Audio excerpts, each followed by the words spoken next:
Hello दोस्तों। हम लोग बहुत कुछ पढ़ चुके हैं सर। ठीक है। तो एक और एक छोटा टॉपिक है, हम लोग बहुत बार देखे हैं या अपने रियल लाइफ में हम लोग इस्तेमाल भी किए। क्या सर? www क्या होता है? कुछ भी अगर लिखे हम लोग www.example.com, क्या होता है सर? एक यूआरएल होता है। मतलब हम लोग एक यूआरएल लिखते टाइम इस www का इस्तेमाल करते हैं। तो www एग्जैक्टली होता क्या है? एक एक्सटेंशन की तरह है सर। ठीक है। एक एक्सटेंशन की तरह है कि जो बताएगा हम लोगों को अपना जो डोमेन नेम है वो क्या है। ठीक है। अपना डोमेन नेम क्या है? example.com। और www इंडिकेट क्या करेगा कि एक वेब रिसोर्सेज, वेब पेजेस है, वेब HTML है, वेब CSS है या वेब जावास्क्रिप्ट है। वेब रिसोर्स है सर, मतलब अपना वर्ल्ड वाइड वेब है। ये बेसिकली एक सिस्टम होता है ऑफ इंटरलिंक्ड वेब पेजेस, जो अपना एक स्ट्रक्चर होता है। अपना हम लोग सभी वेब पेजेस को एक लिंक्ड वे में अटैच करते हैं। अपना होम पेज के साथ अपना अबाउट पेज जुड़े रहते हैं सर, क्योंकि होम पेज में एक बटन रहता है अपने पास जो आफ्टर ऑल इस पेज में शिफ्ट कर देगा हम लोगों को। यही होता है।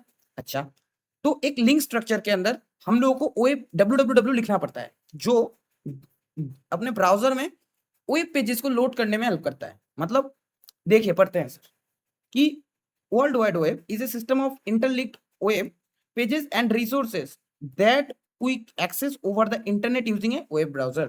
जो भी हम लोग इंटरनेट के थ्रू, वेब ब्राउजर के थ्रू एक्सेस कर पाएंगे वेब रिसोर्सेज। अब उसी वेब रिसोर्सेज को एक्सेस करने के लिए एक एक्सटेंशन का यूज किया जाता है, एक सिस्टम का यूज किया जाता है जिसको हम लोग www बोलते हैं। ठीक है। It is a service of internet. Service provide करता है। इंटरनेट में एक सर्विस होता है कि हम लोग वेब जो कंटेंट होगा वो उसको भी डिलीवरी कर सकते हैं, जो भी HTTP। ठीक है। HTTP एंड HTTPS मतलब hyper text transfer protocol and hyper text transfer protocol secure. ठीक है।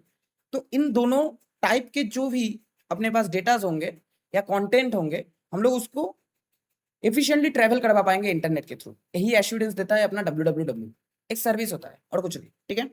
तो www allow access to content and web pages in a browser। अच्छा, ये तो हमको पता है। तो फिर यूआरएल क्या है सर? यूआरएल है सर यूनिफॉर्म रिसोर्स लोकेटर, जिसको हम लोग यूआरएल बोलते हैं, जैसे कि अपने www.google.com। अच्छा, तो फिर इसमें एग्जैक्टली होता क्या है? बेसिकली अपने अपना जो डीएनएस होता है, मतलब अपना जो डीएनएस सर्वर होता है, वो क्या करता है, इस कॉरस्पॉन्डिंग जो अपना यूआरएल है उसके corresponding domain to an IP address. Basically अपना डोमेन नेम है google.com। ठीक है। ये जो google.com है, इसी google.com को हम लोग क्या कर रहे हैं, हम लोग बेसिकली इसके कॉरस्पॉन्डिंग आईपी को मैप करवा दे रहे हैं कि कौन सी सर्वर का आईपी क्या है। और www हम लोग इंडिकेट कर रहा है कि इसमें से जो भी आएगा वेब कंटेंट आएगा, मतलब HTTP और HTTPS में से कुछ आएगा। यही बात है। ब्राउजर सेंड्स ए रिक्वेस्ट वाया HTTP और HTTPS। अब वेब सर्वर रिस्पॉन्स विथ जो भी वो पेज कंटेंट करेगा। लेट सपोज हम लोगों का रिक्वेस्ट होम पेज के लिए था, तो उसमें सिर्फ HTML है और CSS है, तो फिर वो दोनों रिटर्न करेगा। बट हम लोग अगर होम पेज में घुस गए, देन हम लोग अकाउंट में चले गए या कुछ भी एक्टिविटी में चले गए, activity.html। ठीक है। activity.html में चले गए, तब उसमें जावास्क्रिप्ट भी लोड हो सकता है, कुछ भी हो सकता है। बट आफ्टर ऑल मुद्दा ये है कि वेब रिसोर्सेज को लोड करने के लिए हम लोग एक इंडिकेटर की तरह इस्तेमाल करते हैं www को, जो एग्जैक्टली इंटरनेट का एक सर्विस होता है जो एश्योर करता है कि हम लोग वेब पेजेस को भी डिलीवर कर सकते हैं और कुछ नहीं। तो यही एक छोटा कॉन्सेप्ट था सर, और कुछ नहीं। तो ठीक है, थैंक यू, मिलते हैं नेक्स्ट वीडियो में।